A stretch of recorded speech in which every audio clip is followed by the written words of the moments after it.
Oi, oi! I am joined by the man, the myth, the legend that is Daryl Carter.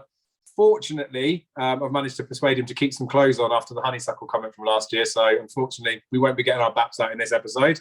But we'd had this planned to go through a few races. I missed Daryl, to be fair. We wanted to talk some horses.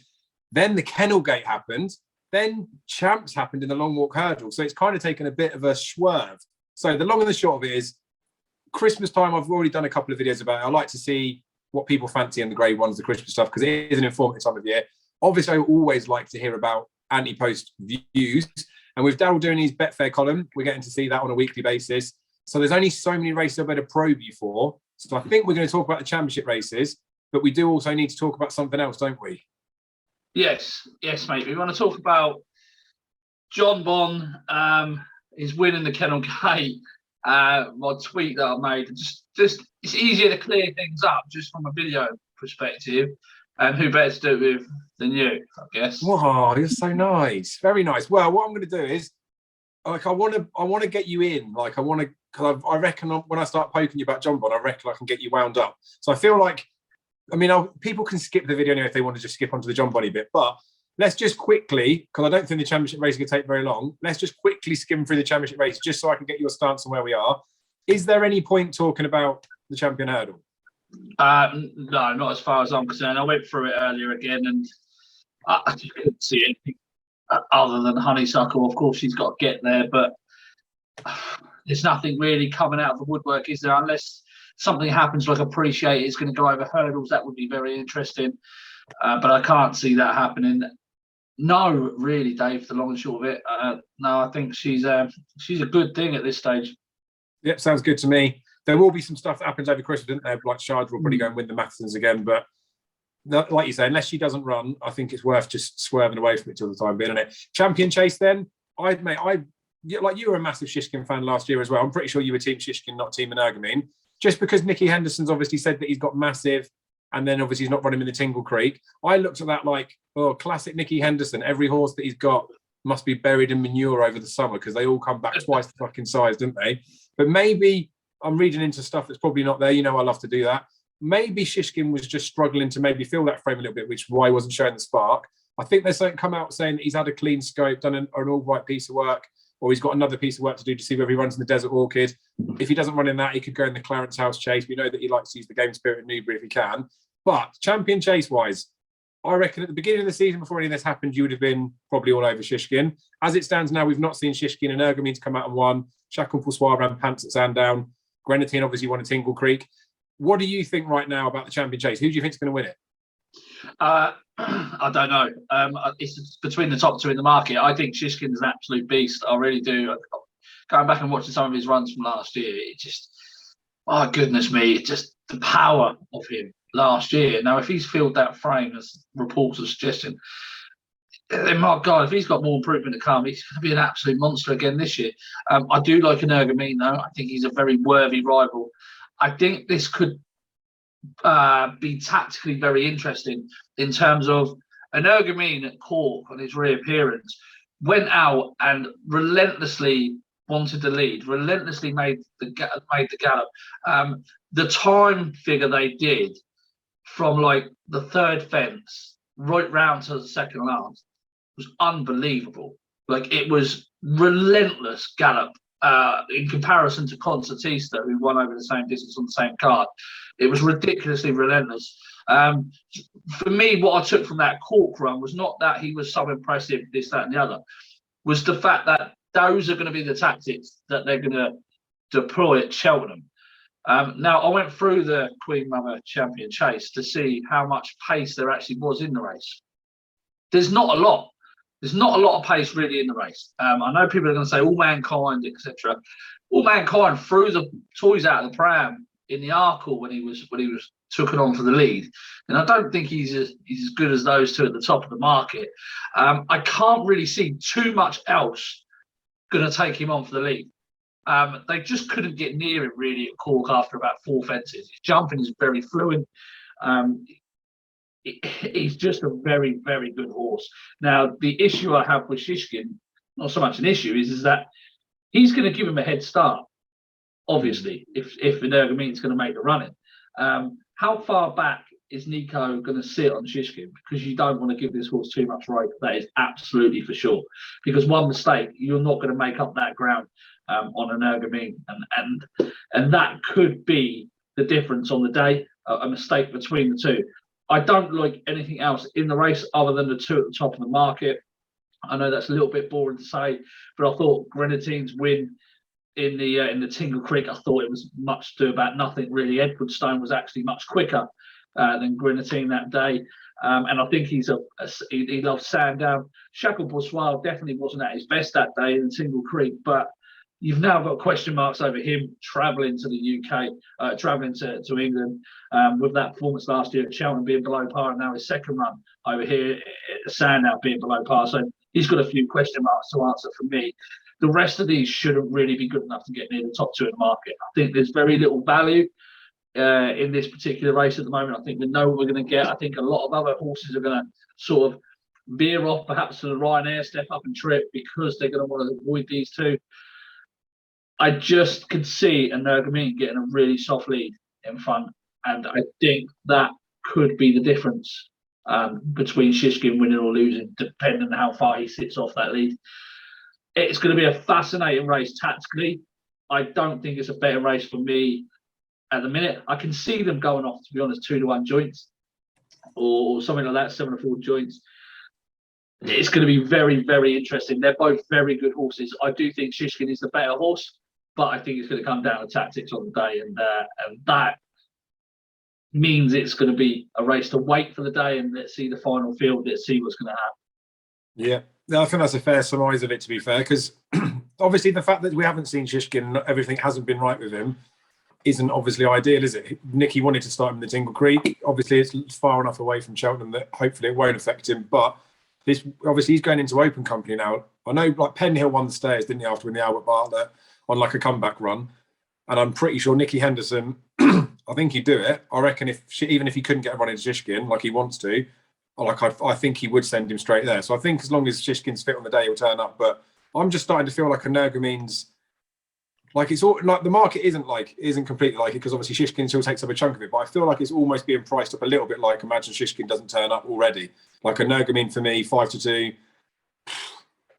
It's just he's won a no mark race out of open company, first of an open company. He didn't even come to Cheltenham. Don't even know if he runs there. I think he's a terrible price. I'd rather be back in Shishkin, but like you say, you can't really be back. He's not a terrible price. He's been flawless. No, I'm not saying he's going to beat Shishkin, but he's been absolutely flawless. You can't say he's a terrible price. Fluff. He's fluffy, is. Champion, but the thing is, we're not talking about in like any other race. We're not talking about an Arkle, we're not talking about anything like that. To come to win a champion chase, like the stats people go out there, I probably should know it already, but I can't think of many horses that would have won a champion chase that never had a look around Cheltenham before.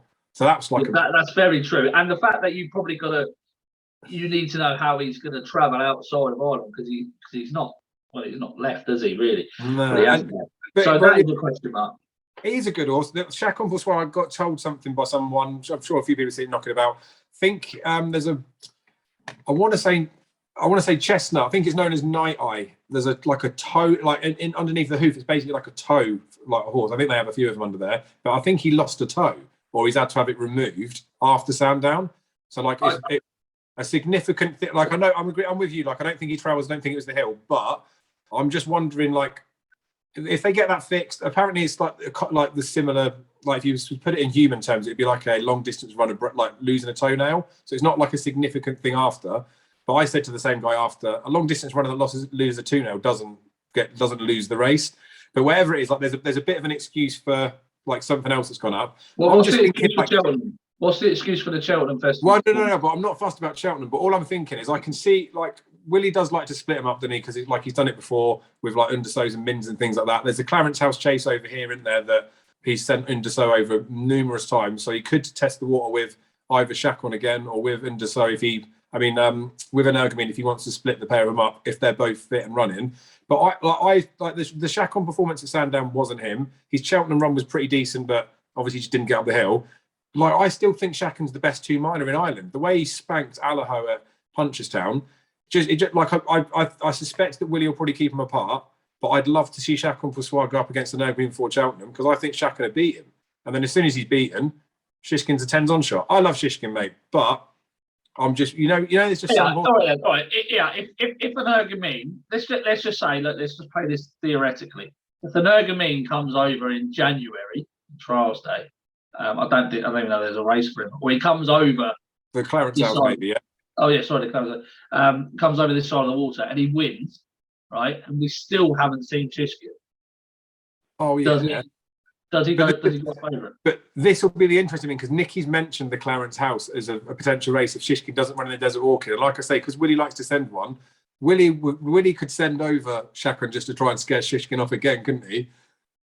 He's not. There's not a chance. There's not a chance in hell that Nicky Henderson comes up against an Ergamine before this champion chase. Not a chance. But that's what I mean. Or Chacun probably. So that's what I mean. That's what makes the Clarence House is a race that Willie's used before in it. So it just makes me wonder. It depends when they can get Chacun fit, but obviously, like we know for a fact that wasn't Chacun for Soir at Sandown. Whether it was the travel, whether it's the hill, whether it was his metaphorical toe or actual toe, whatever it was, I still think it's exciting. Like Grenadier team, like you say, Sandown specialist, isn't he? But I still I don't think you couldn't back Chacun at Cheltenham after what he did last year, but he's still a good horse. I think from the pace thing as well. The other thing with the pace stuff is. Like they tried to do it with Min, didn't they? They tried to ride Min casually behind, and they admitted after they ballsed up. Then they went to Aintree in the Melon Chase, and they absolutely dotted up when they used like forceful tactics. I do think that sitting in behind is the best place to be in a champion chase. Like I think a lot of horses think you need to go off the front. Like Duvan fell, didn't he? When we don't know what would have happened in that race, but he was going pretty nicely out in front. So I suspect they probably will do it with an Ergamine, but yeah, but it depends how fast they got out in front, doesn't it? It's the same thing. Yeah. But the thing is, it's like, but this race, the of all of the races that are going on at Cheltenham, like this is the one that I just can't wait to see what happens on the day. There was all the times before, like the Min Altiors, we knew Altior was going to win, but when there was get Duvan against Altior, when you get like the big kids against each other, although an Ergamine hasn't really achieved that much, like you say, he is clearly a serious horse. Like this could be like an unreal proper clash, couldn't it? Yeah, absolutely. And we could have this for the next couple of years to come as well. So exciting stuff. But wait for the day for this. You got to wait for the day. Got it. Definitely right. Sorry, I've made you talk too long about that. But hopefully we'll be quick on. We'll do Ryanair next because it's chronological order. I like Alaho. He obviously is a bit of a beast. I was thinking that he was too short before he ran at the beginning of the season. Well, I just said it like in the one I did in maybe September, October. Obviously he's dotted up. Now they've come out and said they'll probably go straight to Cheltenham with him. I don't like that. I don't like that going straight to Cheltenham with him. I'll tell you why. Because the last few years he's shaped like he's needed the run. I wonder how much they put into him to get him right at Punchestown to win that John Durkan. Because I know he won the previous year off a back of a break, but or 50-day break, but he has tended to sort of need the run. He's been below par. He was at Leopardstown 2019. He was in the John Durkan last year in 2020 when he was well beaten. Tends to come into the run quite a bit. So I don't kind of know why they want to leave him right until Cheltenham. Really, I thought he was. I thought he was pretty dominant, other than obviously. Astera and Falange's fall. But I thought he was pretty dominant. But even at the finish, he just looked like he was blowing up to me. And I thought he's going to improve a ton. I thought when I watched it, he's going to improve a ton for that. And I thought, Christ, he's going to be some beast this year. And then I heard that they were going to leave him till Cheltenham. And I thought that makes things a little bit more complicated for me. Because after that John Durkan run, you look at what horse he's beaten that day. You kind of go, okay, back to the Ryanair. He almost looks one of the good things, really, on the back of that John Durkan performance. But then leaving him that long, I mean, what is it, 3.5 months? It's a long time. I think they obviously want to go to Angel. I reckon they want to win the Melon Chase as well with him. Like I guess they're thinking keep him fresh for the spring. The thing with him is, like, I thought he was too short before. I definitely think he's too short now. And we know what it's like with the Ryanair. There's so much recency bias as well, isn't there? Lots of races that happen nearer to Cheltenham, like you say, horses switching targets. Like, as far as I'm concerned, he's 5-2 now. Obviously, if no one turns up to take him on, he could be shorter. But I think he'll be bigger. That's the issue with the market. You've got an Ergamine in the second fab, unlikely to run here. Envoy Allen may run here, but I mean, he's got some questions to answer now. I mean, we were sceptical of him before, but he's definitely got some questions to answer, especially that sixth in the John Durkin last time. On the figures, that was actually one of his career best performances. So you're kind of searching for, reasons why he's not becoming, the next big thing that everybody was talking about. And then you look down to Shishkin's not going to go here. Braidman's game's not going to go here. Fakir Dowdairy's, I think they're talking about going up to 3 miles. He could end up in a Gold Cup. Frodon may go here. Guerrilla Team probably not going to go here, especially after the Tingle Creek win. You think they're going to have another crack at the Champion Chase. Protectorat shouldn't be good enough. I think he's a flat track horse. Chantry House is going to be in the Gold Cup. I mean, you're down to Chamblou, and Chamblou's been sidelined up until Cheltenham. Actually, talking about Chamblou, right? I reckon they're going to play, if they keep him off until Cheltenham, right, and he gets an ultimate entry off a mark of 148, he's going to take a fucking world of beating, right? So his injury could end up being a blessing in disguise. Then we've got Asteria and Falange, who we know is better going right-handed. Janadil was, I mean, where do you go with it? Like what is there to come out of the pack, really? To make him a crap price at 2 to 1, I don't think he is. I think he's a very fair price at 2 to 1. You know this is the target. He's beaten near enough everything in the field. It's just the break that worries me. Now, Willie's obviously not going to send him there half cooked, is he? They're going to put as much as they can into him. But there's only so much you can do at home. Match fitness is definitely the key. And for me, he's always just been a horse that he's always improved for his seasonal return. A bit like Manila Indo. So I don't know where I sit with him. It'd be interesting to see these sort of fields cut up the closer we get, sort of thing, and see what's going to come out of the pack. But at the moment, for me, there looks to be absolutely nothing to come out of the pack. And I know you kind of want me to say, you want to have a look at this horse at 40 to 1, but I just don't see it at the moment. Yeah, that's fine. And like I said, there's a lot of stuff that happens getting closer to Cheltenham. Like you said, with horses moving targets, things like that, horses winning certain races that come to the forefront, didn't they? I think because like Envoy, I think he's going to run in the Christmas Champion Chase, the Paddy Power Awards Club Chase, 2 mile 1, and obviously Allaho and Envoy both being achieved. I reckon they're going to just see the season out of Envoy at 2 miles, and then just see what happens, which is kind of fair enough. But there's probably from like an outside thought process as well. Like we're saying, Chacon probably doesn't suit Cheltenham. Shishkin we still haven't even seen, so it is literally just a Nurga being in the race, isn't it? So with Envoy going in there, he could end up, I don't know. I'm not saying he's capable of winning it, but could run a reasonable race in there. When we start slipping down further, because I was doing it as you're saying on air, you struggle to find anything, do you? Until you get to I don't think it happened. Lost in Translation is going to run in the King George, and he was close enough in a Gold Cup that if he runs well in the King George, they've got to go Gold Cup again. But I'd love what he did at Ascot. I'd love to see him drop back for Ryanair, because I think he could potentially win a Ryanair. But then it's not non-runner, no bet. They're probably going to go Gold Cup. And if they don't go Gold Cup, you're going to be backing off the back of a really bad run in a King George.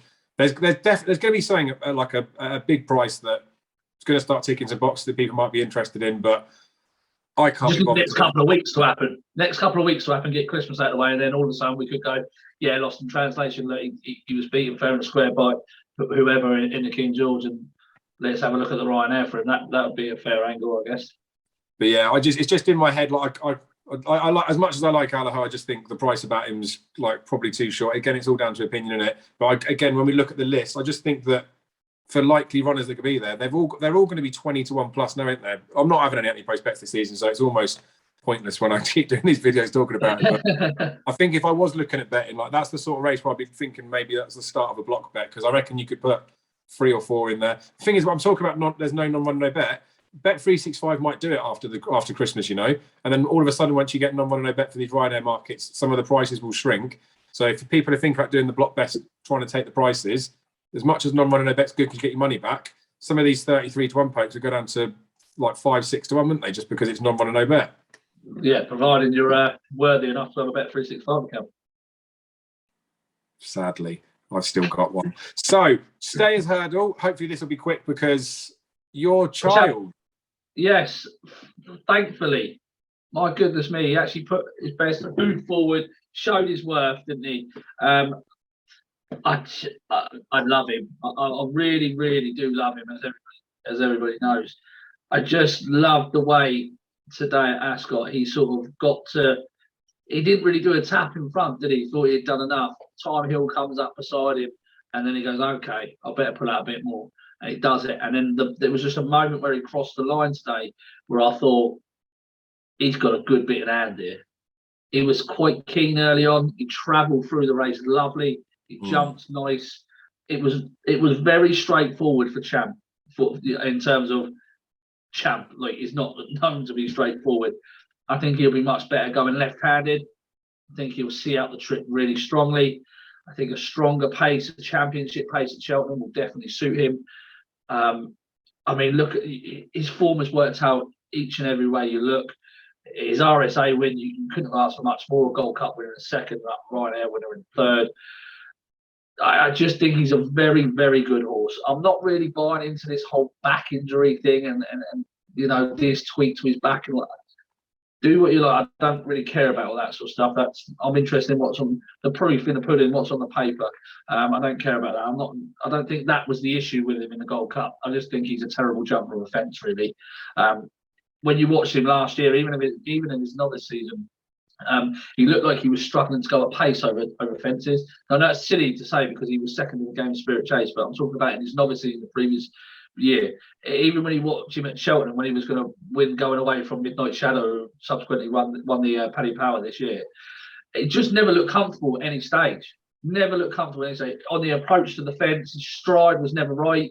It looked like he wasn't really getting on with Barry Geraghty. It just didn't work. It was all sort of out of sorts. It just today just looked natural for me. So I would give up on the Gold Cup dream, and I would 100% now all focus on the Stayers hurdle, because I mean he's got the Irish to beat now, but he did it well enough today to be worthy of his 4-1 price tag for the Stayers in March. Would I back him at 4-1 right now? Probably not, because you're probably gonna get a similar sort of price on the day. I don't think he's going to go up a lot shorter. I hope not. But for those that are on at 20s, etc., I think it's sitting pretty at the minute. It's going to be a very, very good race. But this is a division. Sorry to keep going on. This is a division that has been lacking a standout star, if you like, for quite some time. I think Paisley Park, for me anyway, Paisley Park is a horse that sort of has filled the void over the last few years without being an outstanding horse. Now, I know a lot of people are going to disagree with that, but that's just my opinion. I don't think that the division has been that strong for the last few years. And this year, with the likes of Classical Dream and Champ, I think it's going to be a very, very good race. It'd be interesting as well if Abracadabra was to step up and trip. I know you want to probably talk about him. He's a big price at around 20-1. I think he would be interesting. But I love Champ tonight. There's not a chance I'm going to go back against him. And whether that's a weakness for me as a punter and that's a poor quality of me, I couldn't give a toss, really. No, he was real good today, mate. And the thing is, like, you're right with him. Like never really looks natural over fences. This is like one of the magical things. Like, it isn't maybe as clear cut a case as it, but like anyone that doesn't believe that like horses like don't want to do their job and they're being forced to do anything, like Champ's almost an example of.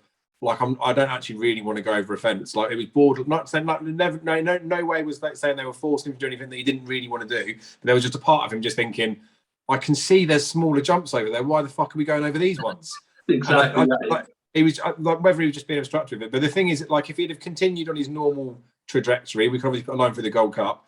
You're talking about like a Gold Cup standard quality of horse, because like he has got that ability, and he's running the Stayers hurdle, which we know is the weakest division of the four in like national hunt racing. So I'm not having an Antepost bets. I can see why everyone like got him at the bigger price before now, because it's exactly the right thing to do. I'd still, like, you're right, he probably will still be about the same sort of price come the day. Maybe it might shorten up a little bit, and for the fact that he gets there, you'd probably happily lose a point or a point and a half of him. I think he's a reasonable price off the back of what he did today, because like you say, going left-handed will be better for him. Like you say, he travelled lovely as well. I sat watching it with my dad, and after they jumped like the third hurdle, my dad just said, "For fuck's sake, Daryl's going to win, isn't he?" And I was like, yeah, Champ is travelling quite nicely, because he'd backed Ty Mill, giving him a chance.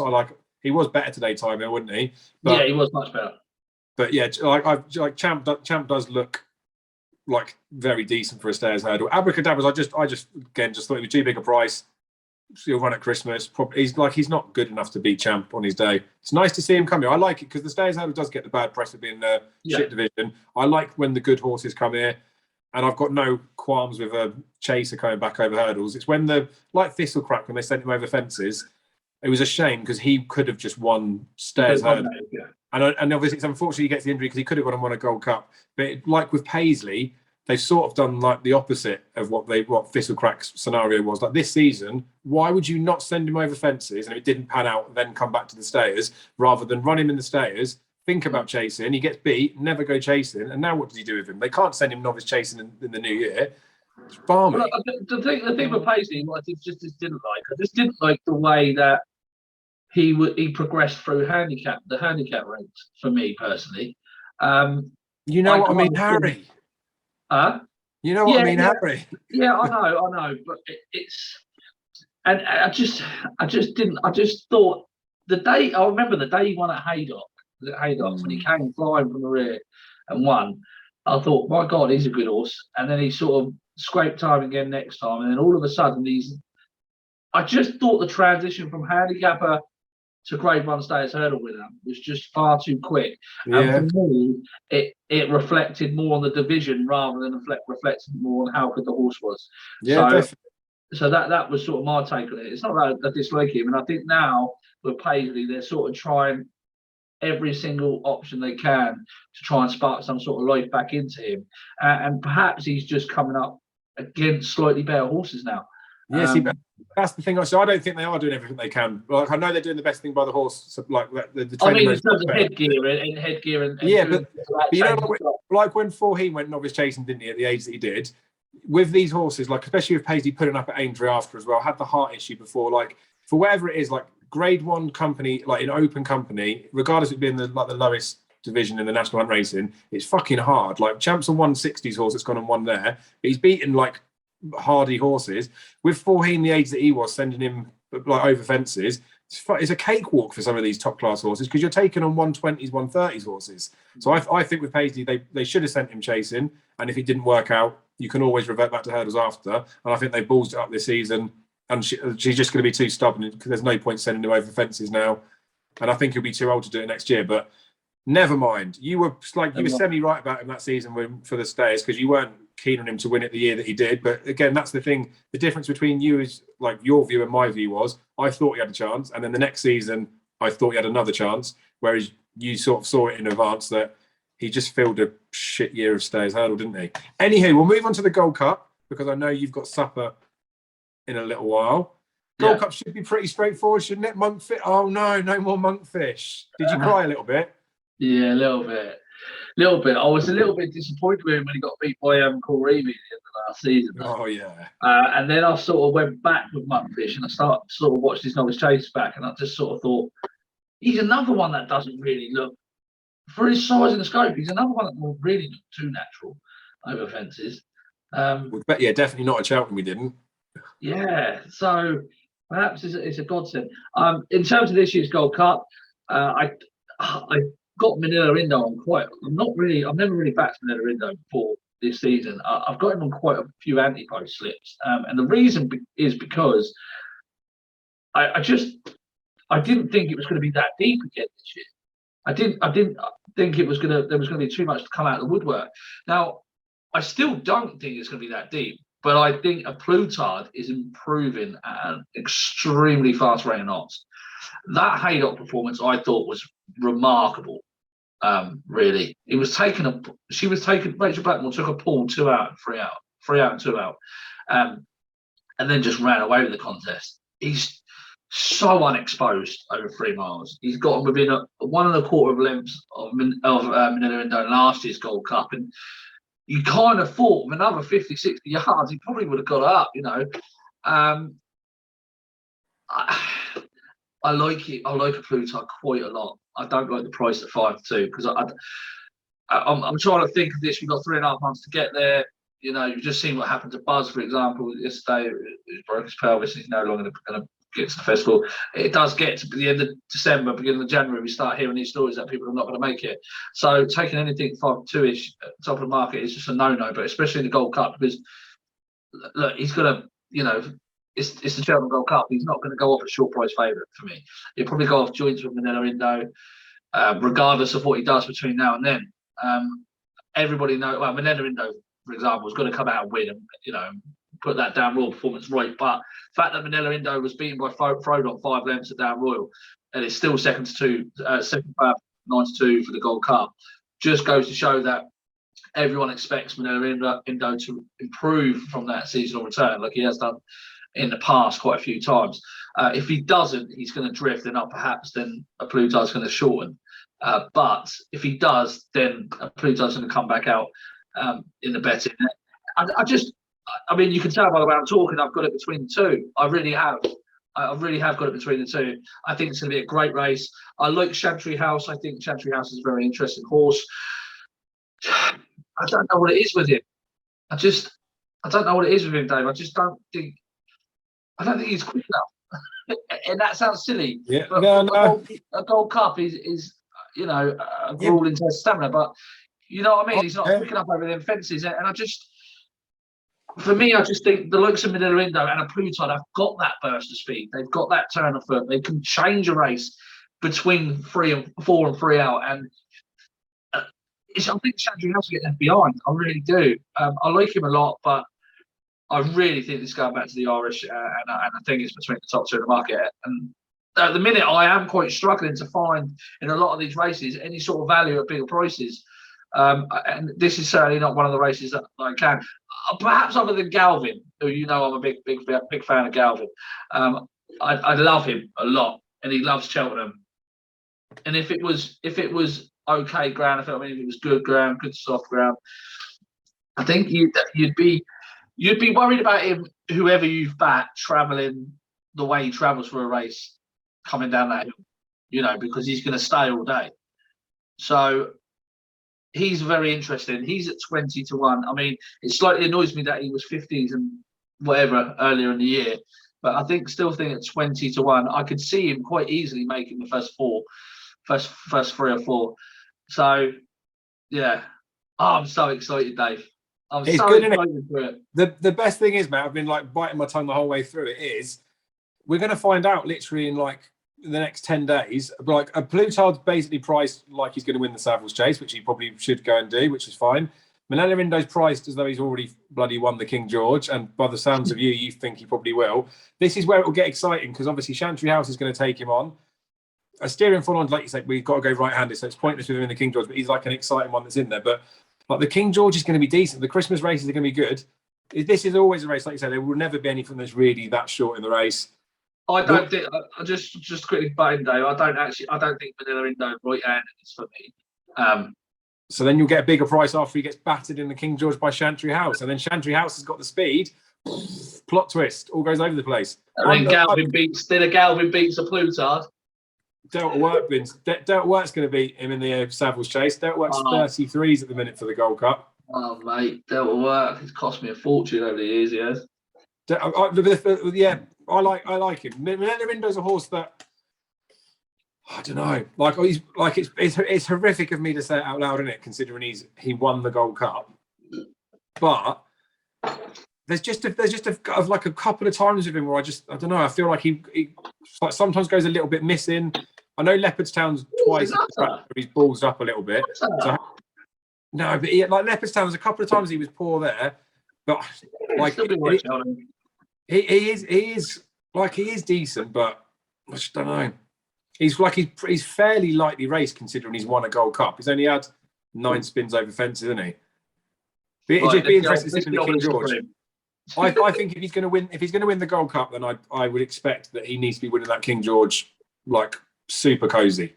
But we'll see. It's very proper exciting this time of year. So we've covered the championship races. No bets should be out on those fairly soon, I would have thought, but it's definitely after Christmas. All the bookies will wait for that. But this is where you might be able to get stuck into a few when it's no bet. Like Daryl said, they've still got to go and get there. We've seen how injuries and all those sorts of things can happen literally at any point.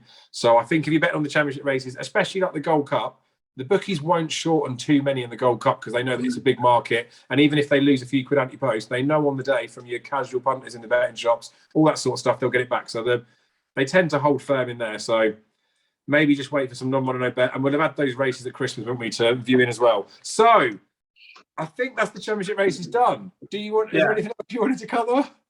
Yeah, I want to cover John Bond.